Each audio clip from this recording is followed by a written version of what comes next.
Last week was certainly a race that happened, but luckily we can put that in the past. Unfortunately, tonight is a celebration of the past, I guess last week notwithstanding. Even still, it is time for the Back in My Day 165. It is the seasonal throwback race for the Venom Truck Series. It happens to take place here tonight at North Wilkesboro, which will play host to round number 9 and play host to its 4th Venom Truck Series race in series history. As always here, the Venom Truck Series is live and in your face here on Turn 200. It's Tommy Cook rocking out with you here tonight. Matt Williamson will be alongside momentarily. Not a whole lot changed in the point standings after last week. The battle for the lead got extended a little bit as John Kay raced last week. Hunter Engrath did not, but of course we look from 10th on up.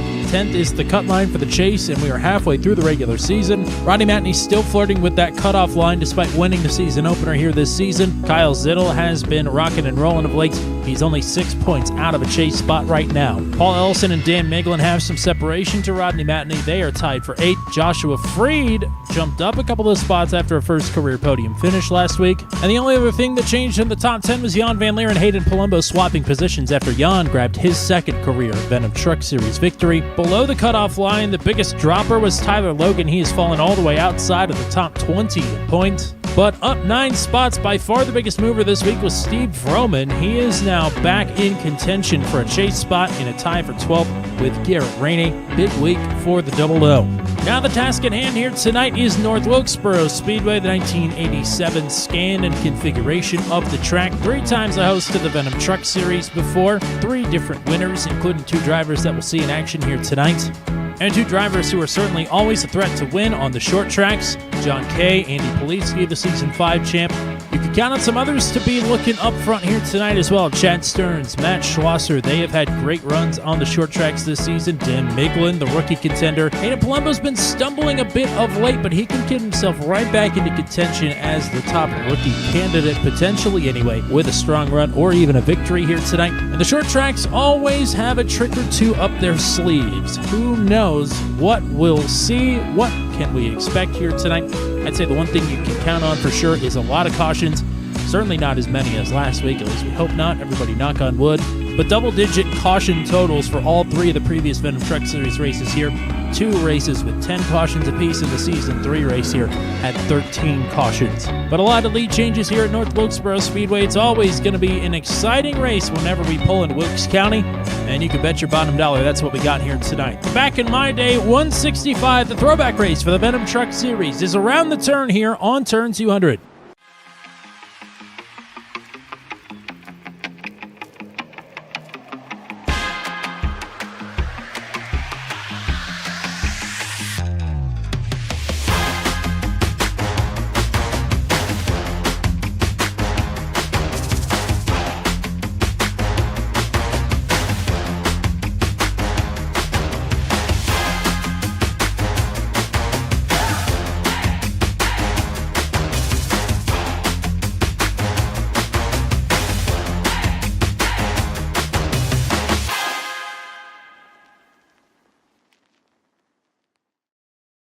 A blind knight that uses echolocation, viewing the dark, treacherous world through sound.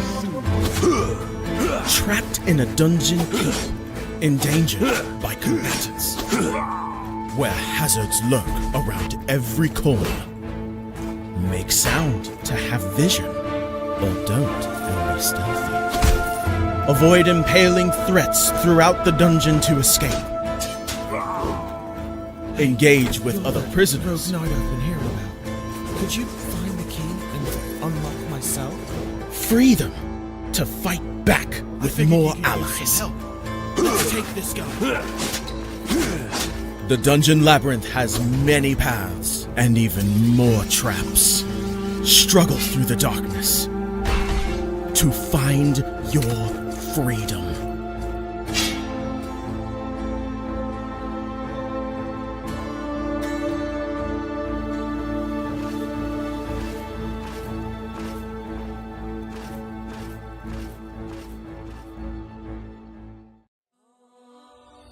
When Alex became a god, he thought he would have no problems at all. Until... He landed in the Divine Dimension and was tasked with protecting the entire multiverse. Am I connected to every single Alex Ambrose that ever existed? Alex could travel across dimensions, defying the laws of time and space, to help other Alexes throughout the multiverse. But then everything changed. No! Aw! I have to go back and save them. But if Alex went back to the mortal world, he would relinquish all of his power and his memories. I don't have a choice. I must go back. When Alex returned back to Earth, he goes back to being your average business tycoon millionaire, unaware that the people he cared most about are in danger. Aw! Someone help me! Yvonne, what happened? I was attacked by a monster. Alex? What's going on? Get away from him! He is my boyfriend! Who attacked Yvonne in the forest? What will Debbie do next? Who will Alex choose between the two women? Will Alex ever remember who he was before traveling into a different multiverse? To hear what happens next and whether Alex can stop the deranged monster before he strikes again, listen to the original audio drama, Insta Millionaire Returns, only on Pocket FM. Download the app now and find out.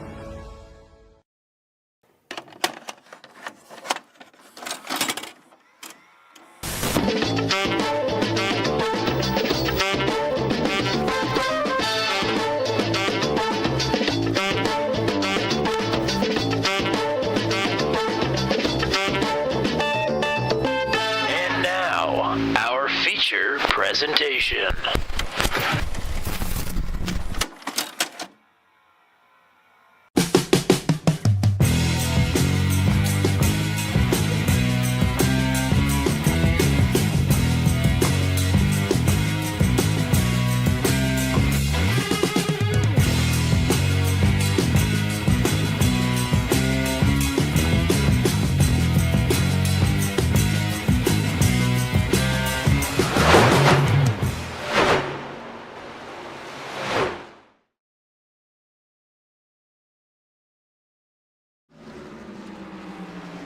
Welcome back to live coverage of the Venom Truck Series here on Turn 200. We're at North Wilkesboro. It's Tommy Cook and Matt Williamson. Matt, we get to do this one together again. I guess we did the last one together too, but first time we were here with the Venom Truck Series, you got this one all to yourself. You don't get to be selfish here tonight. Not only did you get that one all to yourself, it was also the throwback race of that season, if I'm not mistaken. So this time we get to share in the spoils here at North Wilkesboro. We certainly do. North Wilkesboro is historically a really fun race here for the Venom Truck Series, so I think lots of folks have been looking forward to this one, and they are always looking forward to the throwback race. Lots of awesome paint schemes rolling around the track here right now, and ready to show the folks some of them as we move on here throughout the night. Well, we got a couple minutes now. Why don't we take a look at some of the schemes that you're keeping your eyes on here? We've honestly, there's not as many as we normally have, but the ones that we've got are some of the classics, some of the fun ones, some of the great ones, and let's point some out to the folks here. Yeah, we're looking at the 19 of Rob Williams currently, and he is running a throwback for Corey Rutherford. Corey loves the Mountain Dew throwback paint scheme, so Rob is rocking that one here tonight. I do want to say for the record that I painted Rob a different one as well, just in case Corey didn't get that one to him in time. But so Rob was double covered tonight. There you go. John Kay, he's running the Kyle Petty mellow yellow paint scheme here. That's I tell you what, that is a good looking truck, and it looks good with the 2 on it as well. Sharp. Very sharp. Let's go to the 5 of Jan Van Leer.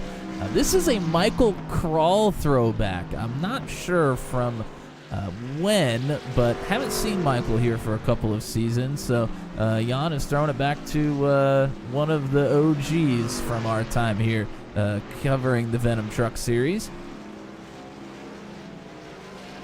Let's see who else we got out on track right now. Looks like Garrett Rainey is out here.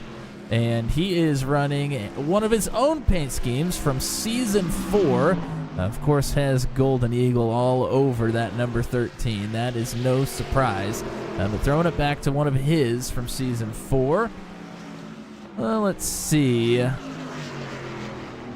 Well, right to his outside, or right behind him, rather, is Kyle Zittel. Zittel's running a throwback to Eric Breeding here tonight, and a good-looking truck at that. I think Season 4 at Talladega, which was before our time, but that one's easy to pick out. Yeah, that's a fun one. I'm glad that we're able to see that because, like you said, that was before our time here. But that is a really sharp-looking truck right there.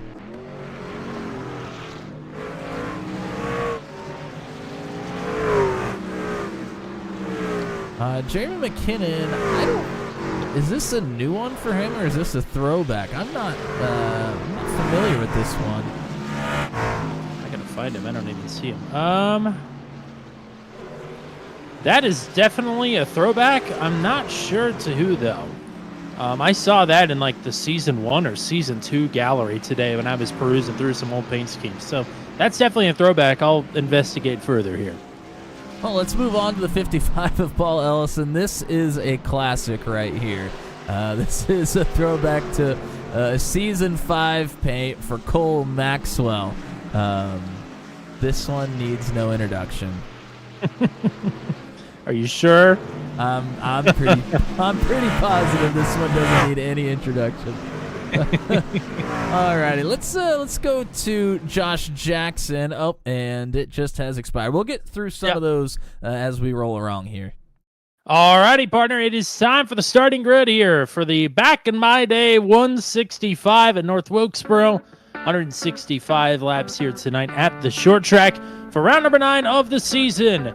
It's John Kay grabbing his pole for the first time this season, 6th time in his career. Congratulations to him. Andy Poliski has won here before, so is John Kay, a power duo there on row number 1. It is Jan Van Leer, last week's winner, starting in 3rd. Paul Ellison will line up to his outside. Hunter Engrav and Luke Peterson on row number 3. Austin Holyfield is on a roll with late. He'll start at 7th. Matt Schlosser, I believe, has an EOL and a pass-through penalty here tonight for infractions from last week. Eric Breeding and Jeremy McKinnon then, the throwbacks on row number 5. Garrett Rainey, Rodney Matney on row 6. Zach Lockett and Kyle Zittel on the 7th row. It is Michael Dean and Gary Clark on row number 8. Jordan Jorno, Dan Miglin on row 9. Steve Vroman and Hayden Palumbo on row number 10.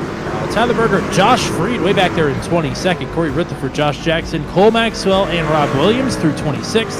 Joshua Modicek, Pascal Samard, Brantley Gainey, Tyler Logan, and Kenneth Graves. 31 trucks here tonight at North Wilkesboro. Matt Williamson, what do we got for the strategy notes and things to watch here at North Wilkesboro? Take a look at the weather here first. Pretty warm, but I mean, it's actually a little bit overcast, so if the sun does end up coming out, it could get really hot here. 117 degrees on the track temperature. Right now, we have 165 laps around North Wilkesboro here tonight. The drivers get 3 extra sets of tires, no fast repairs, and the pit window for fuel is you can nearly go the entire race. You're going to be pitting 4 tires. I would assume maybe cut it in thirds, but we've seen some short track races where the drivers have either kept the tires almost the whole way or only put 1 set on, so I don't think that's out of the question here either. Also an EOL for Hunter Engrav to serve from a couple of weeks ago as he missed last week at Thompson. Green flag is out. We're racing here in North Wilkesboro.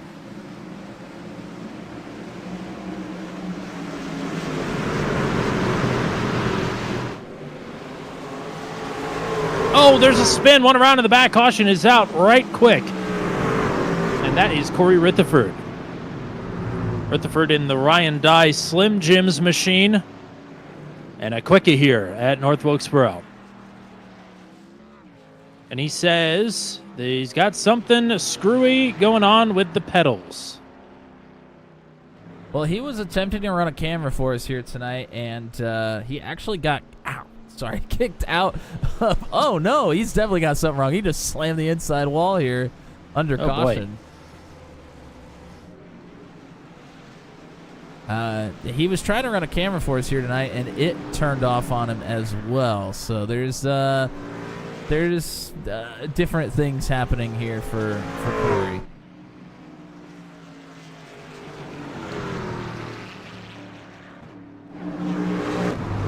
Let's see if we can take a look. This may be where he just hit the inside wall. I think it is. Well, let's go a little bit farther back. Here's a race start. Oh! A lot of wheel spin there on the initial start, and then just entered really low into one. And on cold tires, that is not easy. Of course, maybe having some pedal issues. Maybe when he pressed the pedal down, it just absolutely smashed the brake all the way to the floor potentially. So that will do it every time. Not quite sure what's going on there, but nonetheless, it brings out the caution.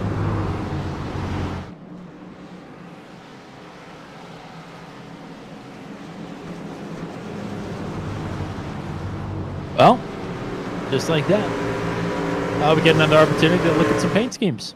We certainly do. I'm trying to find something we haven't looked at yet. Let's go ahead and go to Hunter Engrav here. And this is also a Kyle Petty paint scheme. We got a couple of Kyle Pettys in the field here tonight. And that's just also a nice, clean-looking livery right there. Haven't talked about any of the Interstellar drivers really yet. Matt Schlosser is right behind. We're now right next to him as we're getting ready to go green. And they're going to Shane Wensloff paint schemes. Shane Wensloff, a podium finisher in our very first Venom Truck Series race, all the way back at Season 5, and then disappeared into the ether, never to be seen again. Very peculiar, but a good-looking trucks all around, as one is slow down the backstretch, and that is Cole Maxwell. He's crashing the inside guardrail. We'll back it out onto the track. I think we're going to stay green as we finally get one lap in under the green flag here. John Kay leading, Andy Poliski in second, Jan Van Leer in third. Quickly, these three have become the go-to short track drivers of the season. They certainly have. Getting a good look at the 10 of Austin Holyfield. Of course, that is a very popular paint scheme from Kyle Zittel a few seasons ago. Oh, and then a little bit of contact there between him and Peterson. That is also a Kyle Zittel scheme. Lots of Kyle Zittel paint schemes here tonight. Zittel infighting here. Zittel is all over the racetrack. Not himself, just lots of duplicates. Duplicates, yes. I'm going to say frauds, yes. Andrew Couch hanging out with us. Hello, hello. Cheering on John Kay, who continues to lead. These drivers are sliding around here with the hot track temps. Ellison holding off Jan Van Leer for right now. They were pretty much side by side there for a while. And speaking of side by side, we are side by side for the lead between Kay and Poliski. Poliski reeled in the race leader from a few tenths back. Already lap traffic ahead. One of those drivers is Matt Schlosser, who had to come in and serve a penalty. Cole Maxwell, who just crashed, is the other one.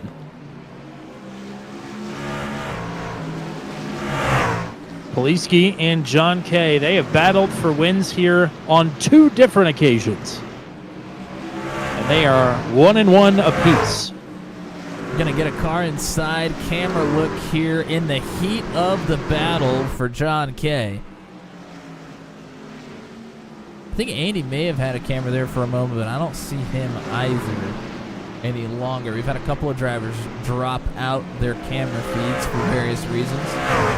And John able to use that top side to keep the momentum rolling and keep the lead.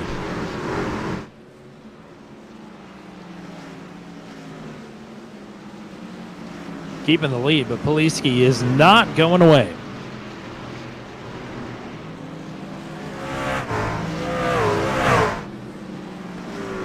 Certainly not. I think it's, in my opinion, it's a lot easier to make mistakes there on the bottom. You have to be a little bit more disciplined, just about perfect every time down there on the bottom to be able to make the headway. And if you make one mistake, it can set you back a good truck length or two, and then you have to try and gain it all again. Okay, now has a decision to make. as he's got Cole Maxwell ahead of him, right in his line. And Maxwell not a lap down yet, so he doesn't have to yield. Throwing a little bit of dirty air the way of the 2 as well, and you can see John kind of struggling a little bit here. And I think he's going to get boxed in. Andy will likely get the lead out of this. Maxwell, P6. Best finish of the season last week at Thompson. Wow. Hey, going to go up to the wall and puts the 69-3 wide as the caution is out. Hayden Palumbo from 11th goes for a spin. Already back rolling, I think. It was only him that caught the brunt of it here. That's caution number 2. And new leader, Andy Poliski. Yeah, Poliski had just edged out there on the backstretch before the caution came out. That was a bold move by John. He would have likely been able to stay at least even with Andy down into turn 3, but would have been on the very top side. Would have been interesting to see what could have happened there.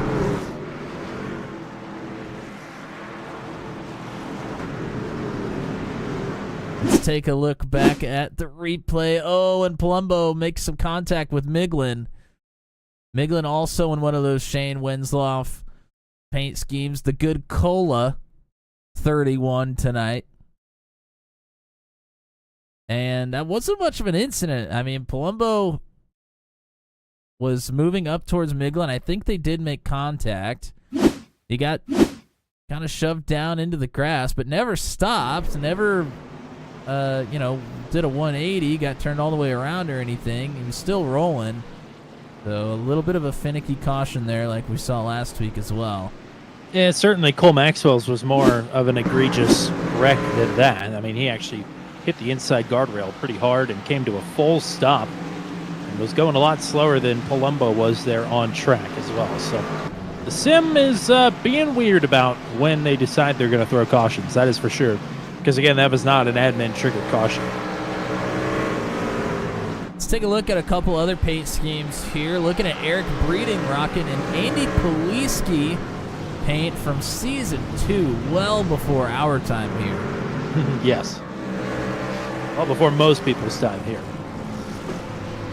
And that 26, I mean, that is a throwback-looking paint if I've ever seen one. Certainly, and I believe the original paint was a throwback for Poliski as well to a Trans Am car? Maybe. Not 100% on that, but either way, yeah, great-looking retro truck. Speaking of Andy, who's now out front, I don't think we've really mentioned his paint at all. This is a throwback to his dad's dirt track paint scheme, I believe. Yes, it is, and this is not the first time we've seen this scheme, but anytime it graces the track, whether it's for a throwback race or otherwise, absolutely fantastic-looking paint. That's a true rainbow warrior right there. I mean, that basically is the rainbow on the side of the truck. Indeed.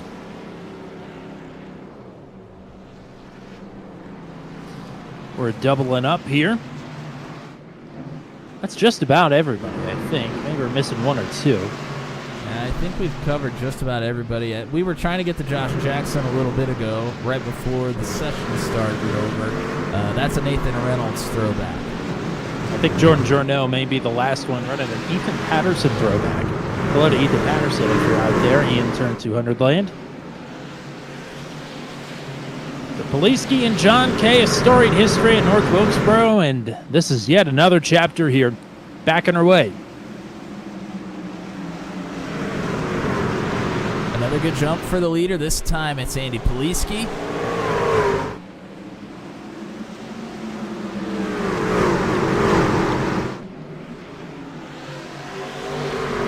Oh, spin! Caution is out. Oh, a couple more. of hard hits back there as well. Rob Williams, Pascal Samar, the Team 200 drivers involved.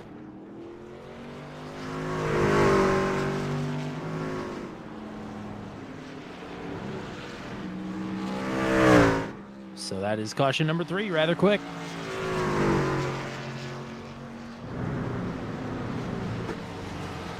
Rob Williams, first time he's running a car inside camera for us tonight. We got a few newcomers to run a camera, so good to see some fresh faces. Let's go back and take a look.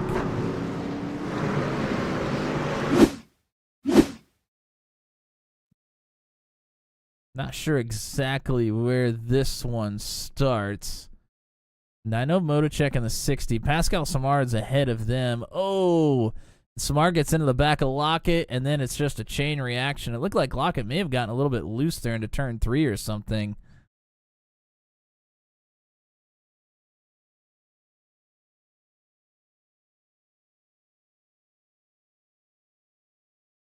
Let's take a look. I could be right. Yeah, he does. He gets in kind of right up against the wall. Pascal, carrying a lot of speed, gets into the back of him, which causes Josh Jackson to get into the back of Pascal. And then you see Motocek trying to get slowed down. Williams not realizing the incident that is ahead of the 60.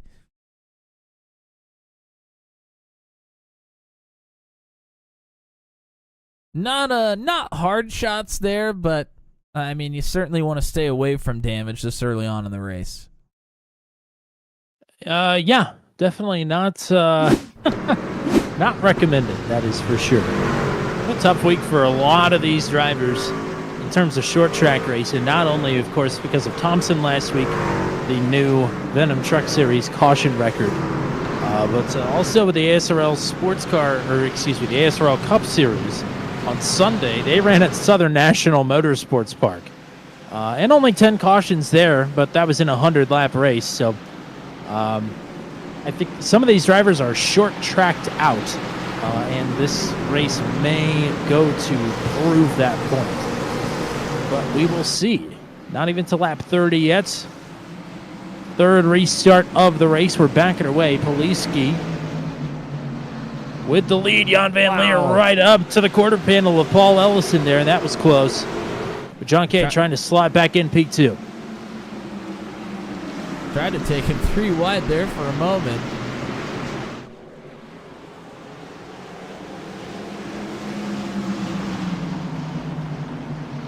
Here comes the 55 of Ellison. Jan nearly got into the side of him there, washed up a bit. And here comes John Kay with a peek to the inside for the race lead as well. Good to hear from Marvin Poliski. I'm assuming probably Andy's father. And says that one is from Colorado National Speedway, was where that truck or that paint was raced at. So good stuff from the viewers here, getting a little information to us. That's pretty cool. And Poliski's truck looks good up front. It looked better in the lead. John Kay says, mine looks the best up front, though. So he takes it back and fends off the crossover from the Season 5 champ. Oh, Gary Clark has just gone around. Running in 12th. It was a good run for the 8 truck, and he is now parked on the inside wall here. We'll see how he gets this truck back rolling. He's going to merge probably right in front of the race leaders here. Clark in that Budweiser number 8. That's a throwback, but he's always running that throwback, so not technically considered a throwback here tonight. So he indeed finds himself right in the mix for this top spot, and it's going to put him 1 lap down. He will join Pascal Samard as the only driver's not on the lead lap, as Schlosser got the lucky dog under the last caution to get himself back on pace with the leaders here. At least he got slowed down a little bit, trying to make sure he is able to get through the 8 cleanly here. Has lost a little bit of time, but still trying to hang here right with Kay. Poliski's moved up toward the top of the racetrack as well. He was running the bottom early on here. So for John Kay, he picked up his 2nd career Venom Truck Series victory in Season 5 right here at North Wilkesboro. Season 6, well, first of all, he had to work for that one. Worked his way through the field multiple times to get himself up front late. Season 6, he was the man to beat. Pit on a late restart, and nobody pit with him. He buried himself in the field and had to rally for a top 10 finish. It gave the win to Andy Poliski. So it's no surprise that these two find themselves up front once again. Should not be a surprise to see Paul Ellison up here either. Good short track runner, won at Myrtle Beach. The only time the Venom Truck Series visited that track. His numbers have stayed pretty consistent as, we're back at our caution. I think it is Matt Schlosser, who has been working back up to 15th. He goes for a spin around the back stretch. Turn 2 exit proven to be tough here today. Already under caution for the 4th time. And we'll see that throughout the night. It's difficult for multiple reasons, depending on where you are at in the run. Let's take a look and see what happened to Matt here.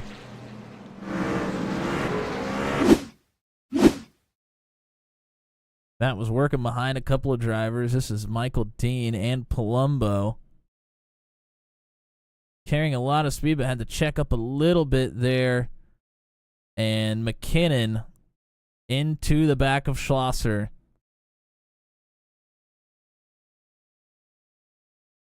Turns him around there out of 2. Man, that's if you're Schlosser, that's not a good feeling. You've been able to use the first 40 laps here to get yourself into a decent position after having to not only go to the tail of the field, but also take a drive-through penalty. And work your way up at least halfway through the field, and now you're just going to be buried in the pack once again.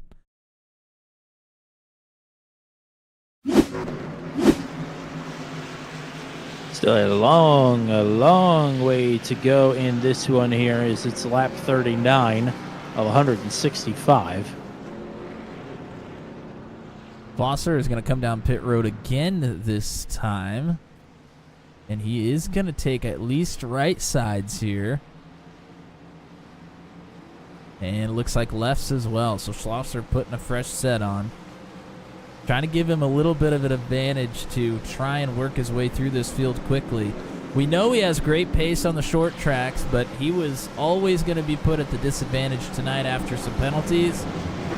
And he's really had his work cut out for him. He's trying to sift through the soup here. Runner-up finish last week at Thompson for Matt Schlosser. Kind of gained some fortune there on the last lap, but I mean, he had been running up front all night, as he usually does at the short tracks. So, like you said, work to be done here for Matt Schlosser to get himself even back to the top 10. Speaking of the top 10, go ahead, actually. You mentioned Jordan Jordan running the Ethan Patterson paint from Season 6. Hadn't shown that really on the track yet, so wanted to get a good look at the Zaxby's 84. That's a special one for us. There's Jordan Marie cheering on Joshua Motocek. Go ahead. Jordan is one of the other newest drivers to run a car inside camera for us, so good to see Jordan out here as well on the racetrack.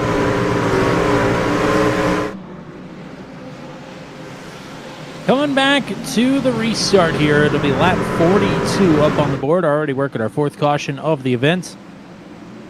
John Kay is taking the lead back from Andy Poliski. Here's some tires squealing once again. I think it is Joshua Motocek, and the caution is back out.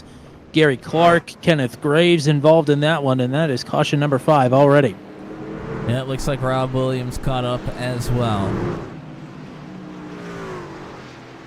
And I just want to point out, for anybody that's hitting the panic button here, we've never had less than 10 cautions in a race at North Wilkesboro, so they're going to keep coming. Don't worry. We're not on pace for last week.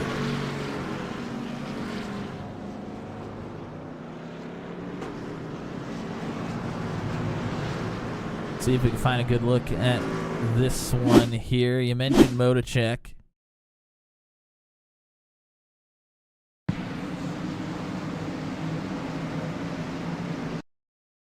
Looks like a bit of a stack up there on the top line, and Brantley Gainey gets into the back of the 60.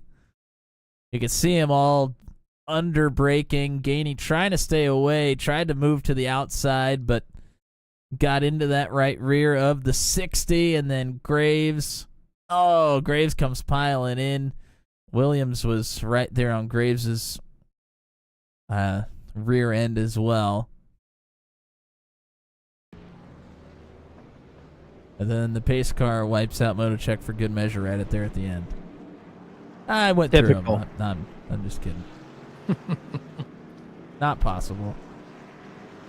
I miss the old Papyrus days where you could hit the pace car and it was Basically a moving static object. You could not damage it, and your spotter would yell at you. It was a If you moving keep tub making race. if you keep making moves like that, you're not going to have a sponsor next week. Luckily, that was the 90s, and I didn't know how to paint cars because I was like 3 years old. So I didn't have any sponsors.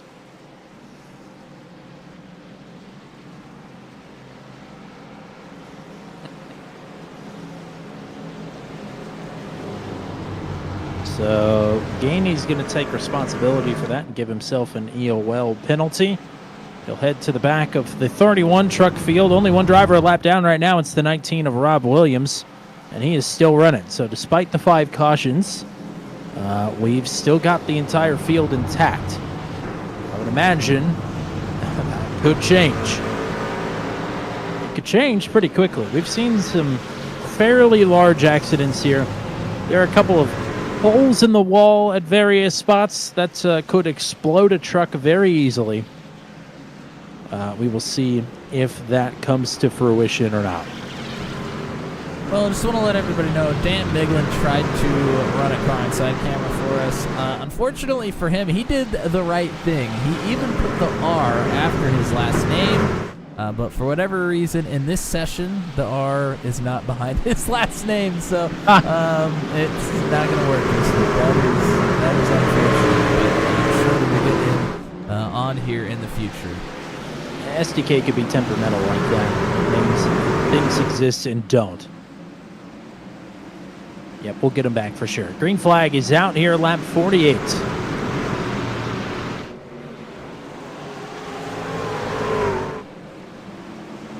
Zill and Holyfield, a couple inches apart there as John Kay continues to pace the field. It is now Zill with his hands full from Eric Breeding, racing his own car. Rather, that's Dan Miglin. Well, he's got Holyfield in front of him in his own car as well. He's just surrounded by himself. Certainly.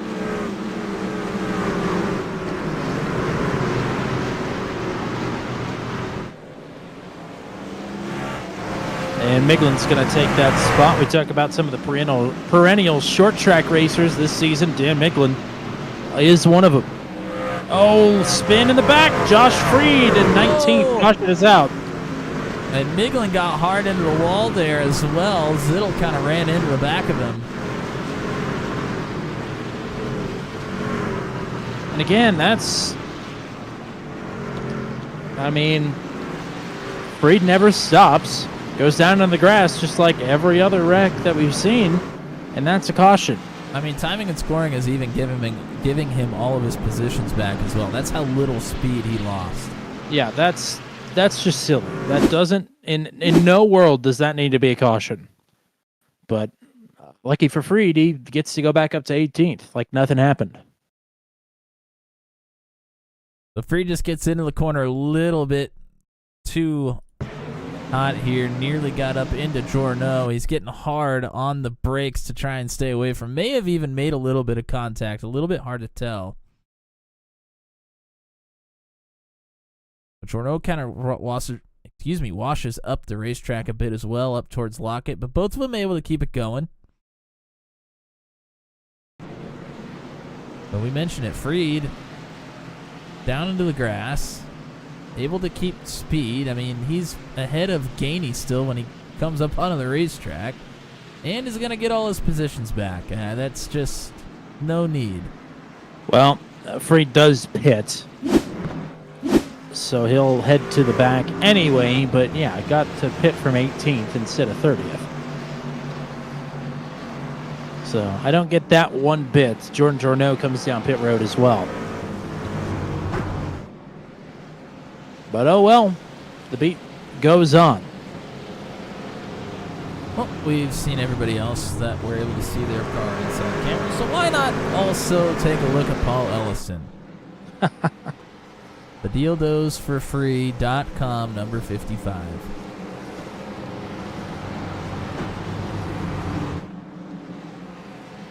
And I better show the side of that truck so they can see the spelling.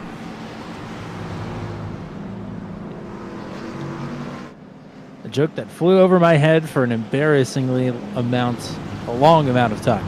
Oh, no. Yeah. I assumed we were all on the same page there. We weren't for about a season. Okay. Maybe slightly longer. Okay. The season ain't. I'm wise. I'm wise You're to wise the to the business skullduggery now? around here. Yeah.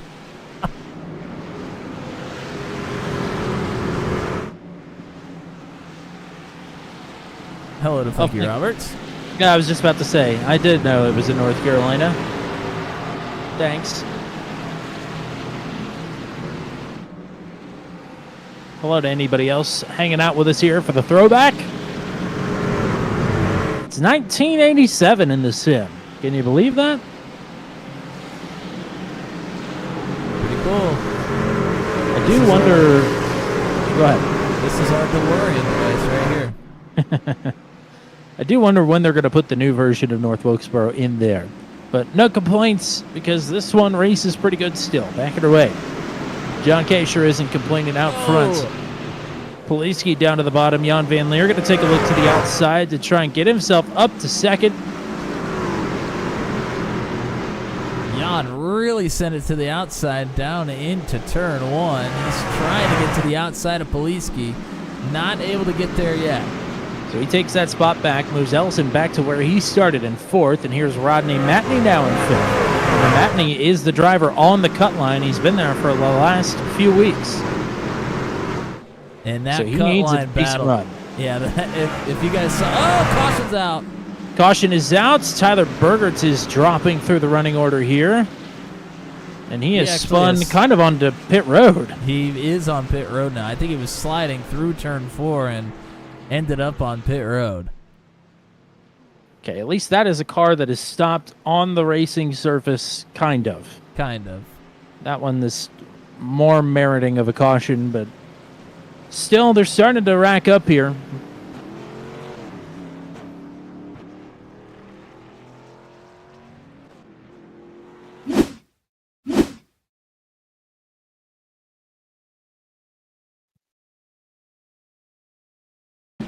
Just look at the replay. Oh, and I think Tyler just got a little bit too hot into the corner, got on the brakes a little too hard, and he slides it all the way through turns 3 and 4. I mean, he is dirt tracking this thing.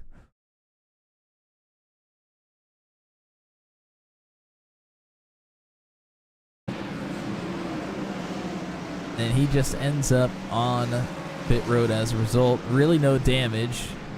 Likely going to take tires here and get right back to it.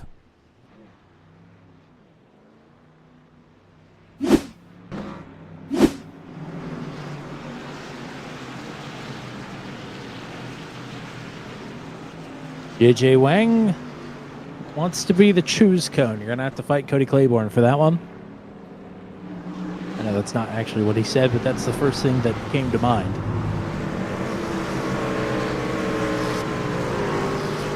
It's the only other time we've had a live control vehicle of any kind on the channel.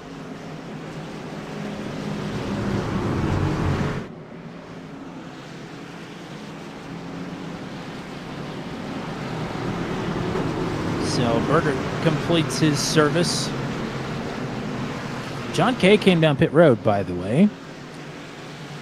So did Rodney Matney from 5th. Kyle Zittel, Hayden Palumbo as well. So Poliski's now in front. Jan Van Leer will line up to his inside. It's Miglin Ellison on row 2. McKinnon, Holyfield, row 3. Rainey, Dean, row 4. Lockett and Vroman on row 5. John Kay all the way back to 27th.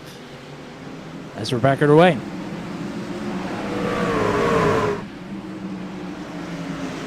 Okay, way back in the Hornet's nest.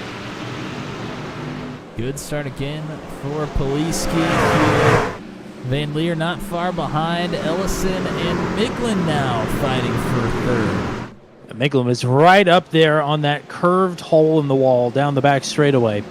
Awfully close. Whoa, 3 Ellison taking 3 wide. Dangerous Jeremy combo. McKinnon. He's sandwiched in between. Ooh.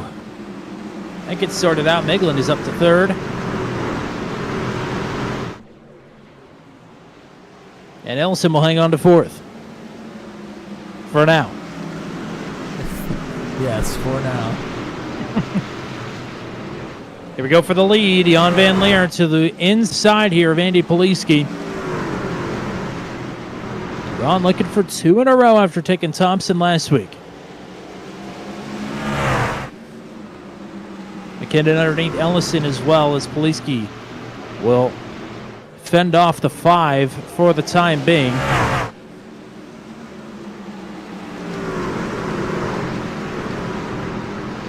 Ellison in jeopardy of losing that 4th position. Now McKinnon really working it on the bottom. McKinnon and Miglin keep finding their way together throughout the season. And it's not boiled over yet, but it's going to at some point as the caution is back out. And again, I don't see, maybe the 14 of Kenneth Graves is slow, but nobody was stopped. Looks like Berger and Graves a little bit slow. Graves, I don't know which incident this is from, but the front end of that one's bashed him pretty good. So Engrav is going to get up in the wall, and he certainly had help. And that one may be the actual first true caution, maybe the second true caution of the night.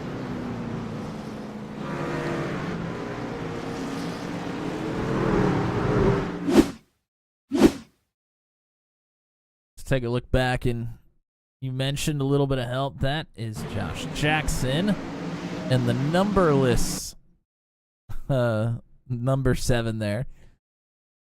I think it's just a white number 7, so you can't see it. Ah.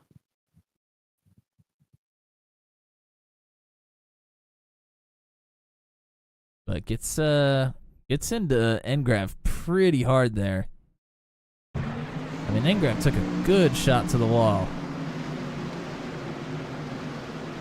That's easy to do. Just a barely missed breaking point there, but it looks super dramatic at these speeds. Yeah. And here in North Wilkesboro, I mean, that is just a concrete wall. There's no safer barrier or anything here in this version of it. So, I mean, really any contact with the wall here is going to give you somewhat significant damage. So, I mean, especially a shot like that, that could render you with quite a bit of damage, and the truck may drive quite a bit differently here. Certainly is going to push the wheel one way or the other, the steering wheel, that is. I guess the right front wheel as well. So hopefully that's not too bad for Engrav. He didn't even come down pit road, so it must be at least drivable. Tyler Logan and Josh Modacek both came down pit road this time. They are the only two.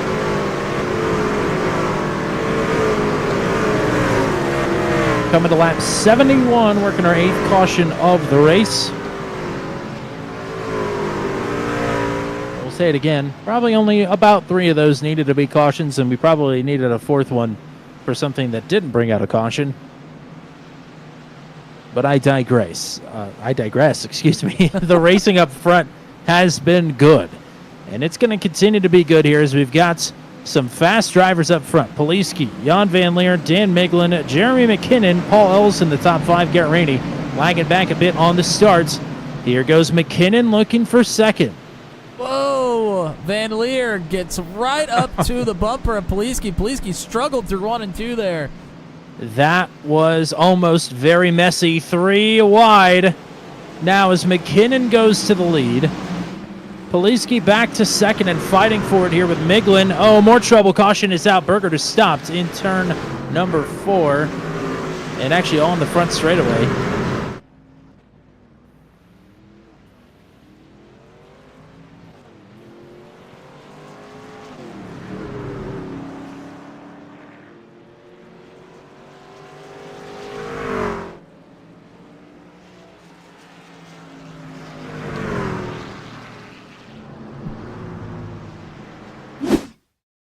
And Berger over the radio says he's just trying to get some TV time. Well, the dirt track he did through turns 3 and 4, he certainly got some. Here it's just getting on the throttle and getting loose out of 4. And he avoids contact with that inside wall, which is huge. 'Cause what we just mentioned about the concrete barriers, for whatever reason, that inside wall in particular really screws trucks up here if you do make contact with it. So Berger does a nice job of staying away from it. That's going to save his night.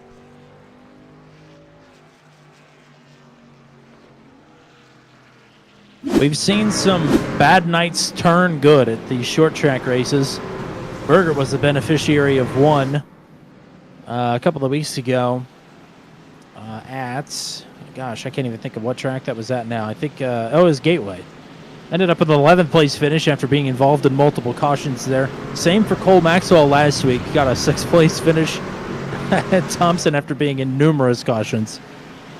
So it can turn around. It has turned around for multiple drivers. Up at the front, how about Jeremy McKinnon? Loathes short track racing. He's running the Mark Martin schedule where he just kind of shows up whenever he wants. And he's doing it Mark Martin Dream Machine style because he's still in the points hunt. Despite missing 3 races this season, he is just outside of the cut line in the points heading into tonight.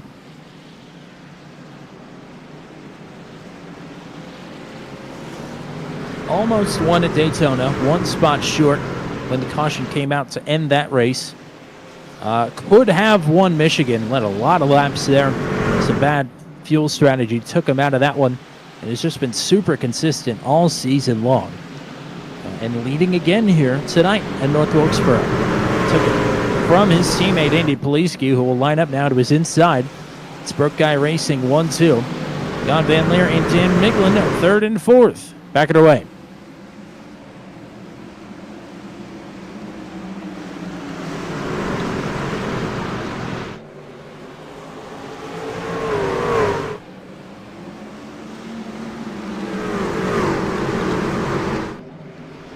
Good start. Dives underneath, is able to clear Jan. Poliski's loving this bottom.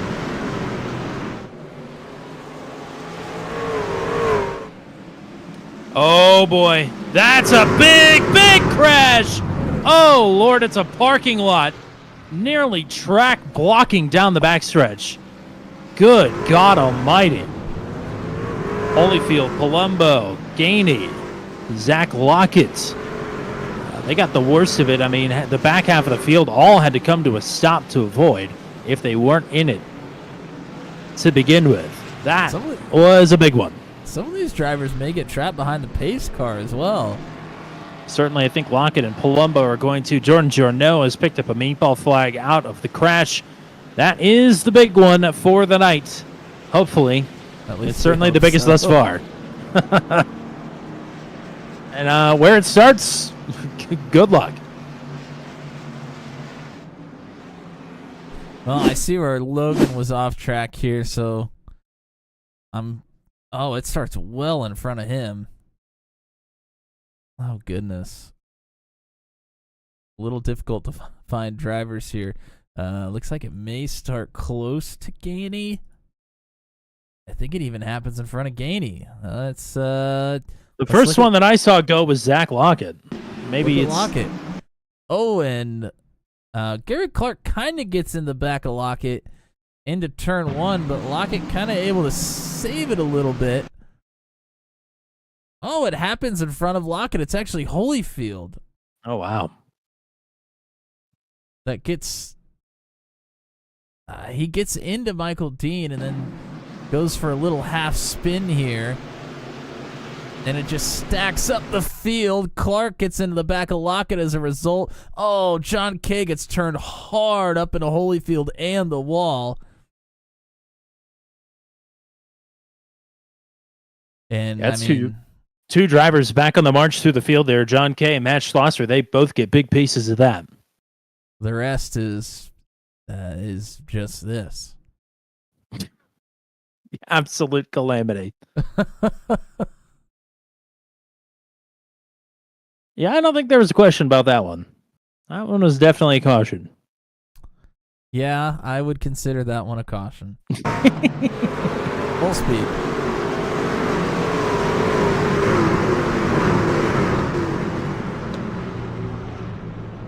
Man, Holyfield took a lot of big shots there.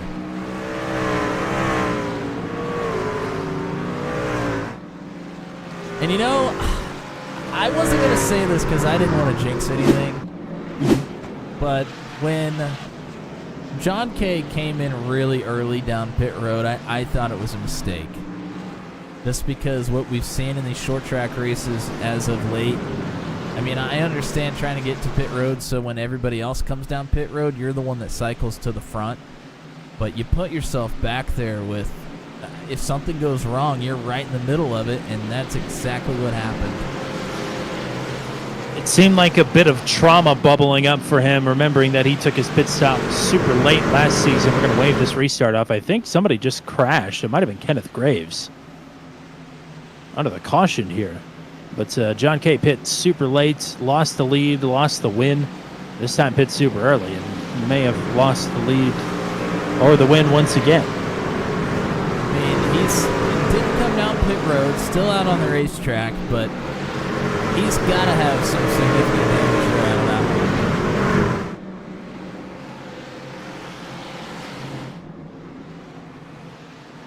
Have not mentioned the Dean of Drivers, Michael Dean, who is having the season from hell.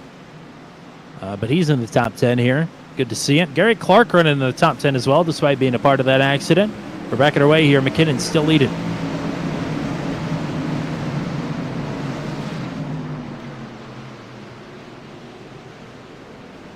Miglin, a great run through turns 1 and 2. Has a run on Poliski down into 3. Miglin going for second. Oh, up into the door! Oh, and flat right against the inside wall there. That certainly may knock the toe out, but he's going to keep rolling. More stacking up further back of the field as we're all trying to get back up to pace. Oh, no, there's the caution. Around goes, I believe, Rob Williams. Down the back straightaway.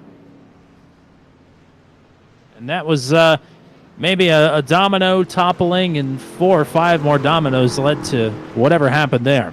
Started with Miglin. John Kay made some contact with somebody. Tyler Burgert made some more contact with somebody. And maybe all intertwined here, but the 19, worse for wear, headed back to pit road. Yeah, he's been involved in a couple, unfortunately, and none of them really his fault. But maybe this will change that. Yeah, this one might be a little different.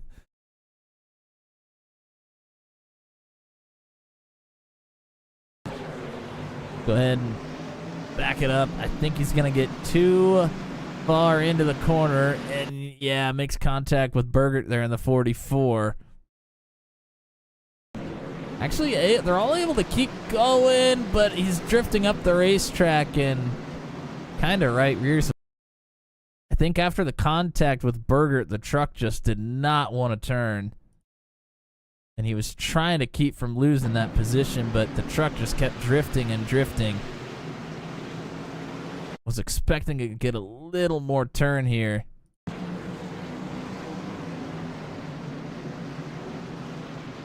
Oh, and Palumbo goes for a decent little ride there as well, but able to keep it straight.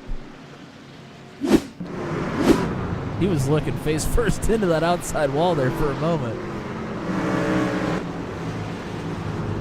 I mentioned in the intro, Palumbo's having a rough run of late. It's really only been the last couple of weeks, and actually his rough week last week ended up still being a top 10. He rallied well after being involved in a crash running up front. But this one certainly is rough thus far for Hayden Palumbo, outside of the top 20 right now. Pit stops, Andy Poliski, Paul Ellison from the top 10. Really the top 5. Steve Roman, Austin Holyfield, Zach Lockett, Brantley Gainey, all down pit road. Steve Roman came down a second time as well. So after incidents and pit stops here, John Kay is back in the top 10 now. So it's still going to work in his favor of pitting early and cycling up towards the front. It's just a matter of how much damage does he have to keep it later on here in the race.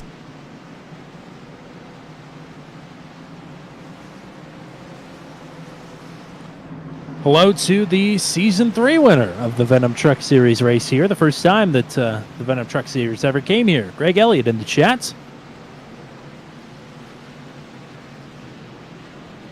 Coming to lap 92. Laps are winding down. Have not had a whole lot of green flag running tonight. The drivers towards the front here have yet to make a pit stop. McKinnon, Jan Van Leer, Luke Peterson, and McKinnon's up in the wall. Here goes Jan to challenge for the lead. McKinnon right down to cover him off, tried to hold him down to the bottom, but Jan gets great drive off. They're door-to-door down the backstretch.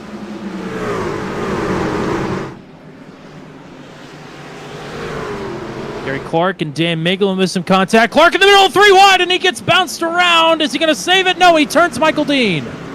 Oh, and Kay And hard Kay. to the wall as well. Oh, and More drivers. Oh, Yes. my.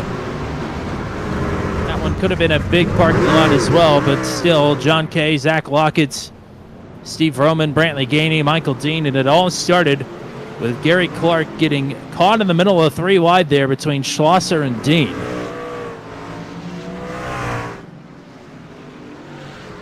It almost looked like it was going to be a savable incident until it was not. Certainly not.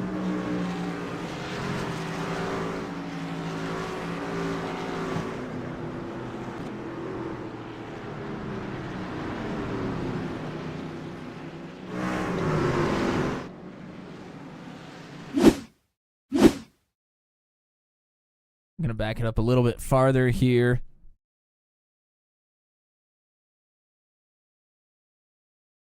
Clark enters 3 here behind Miglin. Kind of drifts up the racetrack into Miglin. That slows him way down.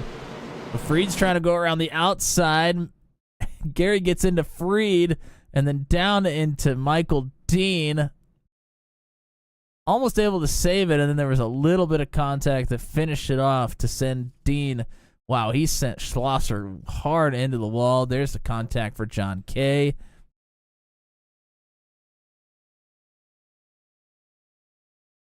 Here's the back half of this. Roman gets into the back of Lockett, who gets into the back of Poliski. And then Gainey, a little touch to Steve there as well.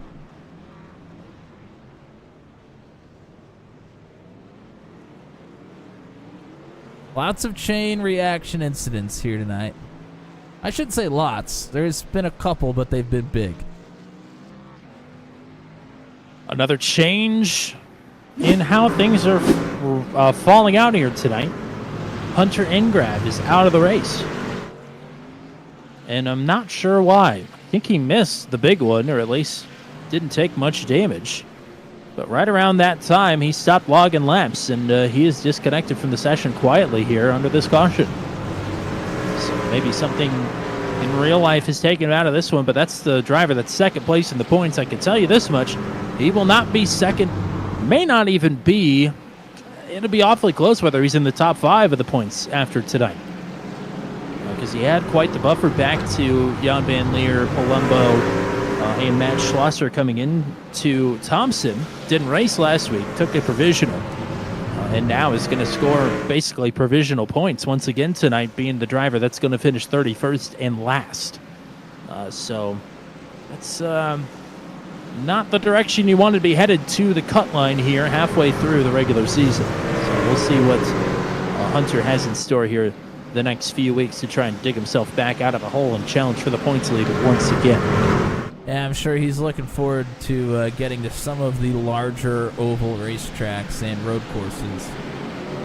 Well, next week is Auto Club, which is where I believe he won the recruitment race for Truck 200, if I'm not mistaken. I believe it is. So he knows how to do it there. We're back underway. McKinnon this time, much better restart, keeps it onto the wall. Jan Van Leer slots in right away to second. It's teammates behind him, Peterson and Rainey. I'd say not Jan's teammates, just their own teammates. Here's Josh Freed side by side with Dan Miglin as well. Ricky's going for the top spot for the rookie drivers tonight. And McKinnon, purple lap up front. Contact between Clark and Schlosser. Clark up into the wall.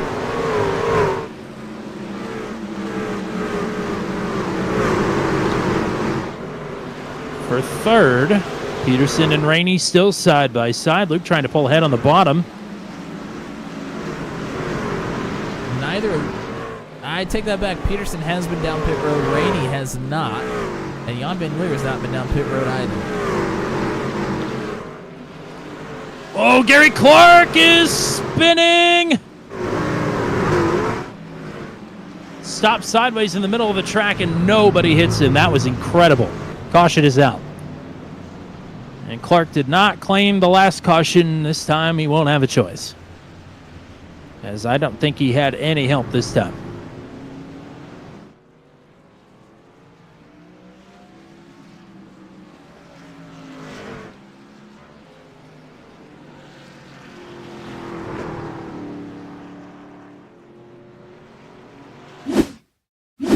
The replay will tell all here. He did have a little bit of help there from Zittel. But running slower than some of those trucks behind him, I think. Just not super comfortable sending it there. And he hasn't been down pit road yet either. I mean, some of these trucks are on newer tires. They're able to send it harder into the corners than he is. And when you have trucks on different strategies like that all around each other, this is something that happens. Zittel wants to get on the move. Knows that he has to work his way up while he has tires fresher than some of these others. He gets into the back of the 8 here.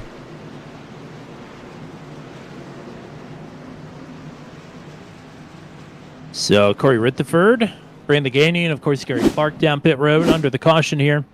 McKinnon had just clocked the purple lap of the race. Lucky Dog, I believe, went to Corey Rutherford.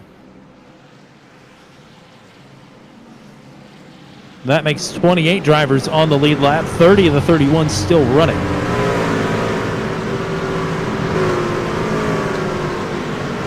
"31 drivers for here seems like a lot," and it is. But Venom Truck Series historians will note the last time we had to bump anybody in qualifying was here at North Wilkesboro. Had 41 drivers here in Season 6, started 40, and that field did not last very long before we had some drivers who had made their exits. Got a notification that John K. crashed. I'm thinking maybe he just came to a stop. He definitely was going slow there. Yeah, I don't think anything happened. I think he must have been doing something on his phone or had to do something on his computer there. But he now lines up behind Garrett Clark.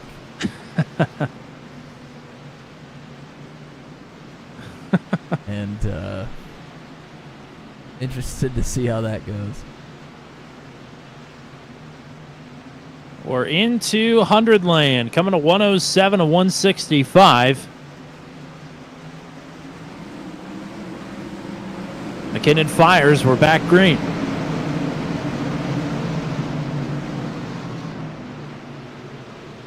Miglin up a lane to try and pinch Zittel up towards the wall. Side by side for second here is Peterson on the outside, Jan Van Leer on the inside.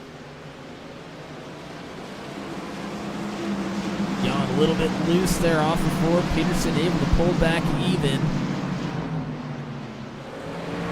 Josh Freed stakes his claim to fourth. Is JVL trying to pull ahead for second? And will. Miglin's starting to slip back here just a bit. He's side by side with Garrett Rainey for fifth. Both of those drivers have yet to come down pit road, so they are on the oldest tires possible here. Big wiggle there for Rainey. He loses the spot, pulls right into line in front of Zittel. Here's Rodney Matney. He's got fresher tires. One of the first drivers down pit road here today.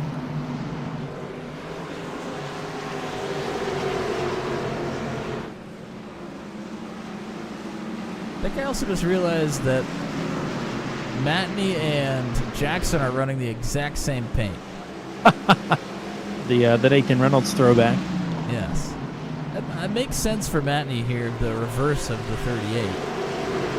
Pascal Samar just had a spin, but he has kept it rolling. We stay green. Matney He gets is through now. on Rainey. Rainey on those old tires starting to slip back here. Yeah, Rainey headed the wrong direction. That truck looks to be a handful. Track temperature has cooled off quite a bit. So that helps some of these old tire drivers, but still, that also helps the fresh tire drivers as well. Schlosser gets up into the wall. Poliski takes the position. Poliski also looking to get past Logan here to get to ninth.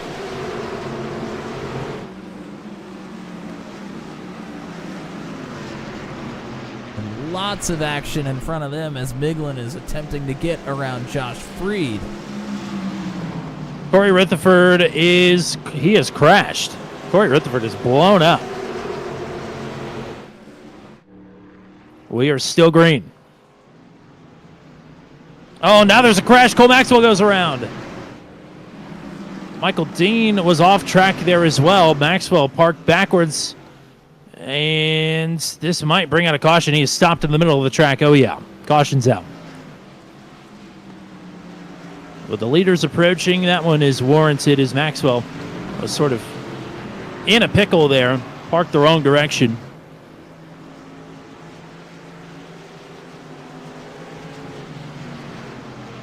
And that was probably what the leaders wanted to see, as we actually got some green flag running in there. And a little panic, I'm sure, setting in like, oh, we're going to go green now for McKinnon. It would have been the second time.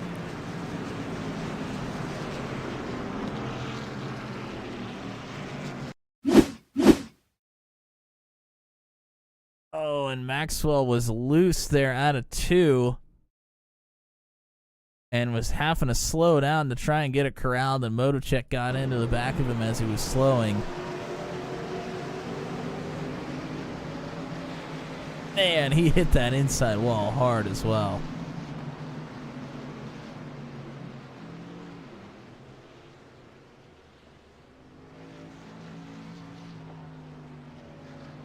He was hoping to whip it around in the grass, I think, and try not to bring out a caution, but it didn't whip like he wanted to, and it may be because of the damage.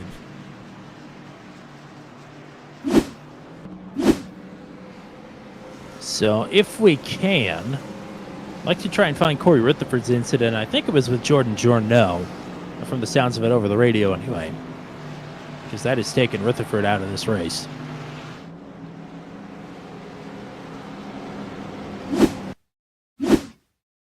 Let's take a look. Yep, here's Corey and Jordan side by side. Oh, that's kind of a... I don't really have a great angle directly from the back. Might be what I need. Let's see if this tells us a little bit better.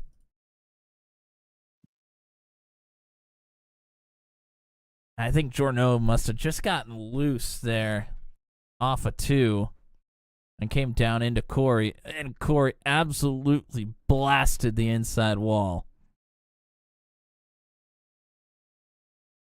Thought maybe there was some net code here. It's kind of hard to tell, but I think Jordan just got loose off the corner exit and came down into Corey.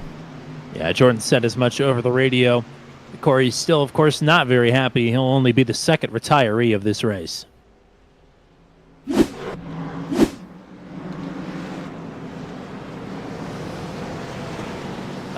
Of the leaders, only Jeremy McKinnon came in. Matt Schlosser also came down pit road, however. For McKinnon, however, he has to drop to the tail end of the field because he got caught speeding. Oh, man. It's sort of a trademark and not a good one. You know, I was a little curious. I thought maybe he'd be able to stay out because I know that they can go a long ways on fuel here. And he did come down pit road on lap 25, so I thought maybe he'd have enough to make it to the end. So he'll go to the end of the 29 trucks that are still running here. Jan Van Leer is out front once again, late in the going here in a short track. 121 of 165. Dan Miglin, Luke Peterson, side by side. There's Freed, turned by Matney. And that one's going to get ugly again out of 2. Multiple drivers stacking up, and they're not done wrecking yet. Palumbo with a secondary spin and another stack up for everybody that just made it through the first one. Matney quick to apologize over the radio. That is meatballed his truck. This is the short track frustration starting to set in, I think. Cautions that didn't need to be cautions, breeding actual big cautions. And it's getting messy.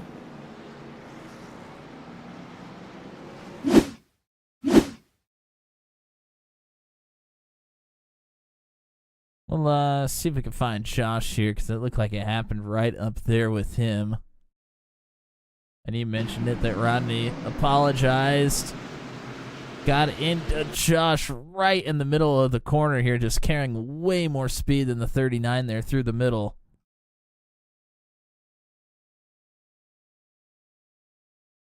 The free and I mean, Matney screwed himself over in that whole thing. Zittel hit the wall really hard as well.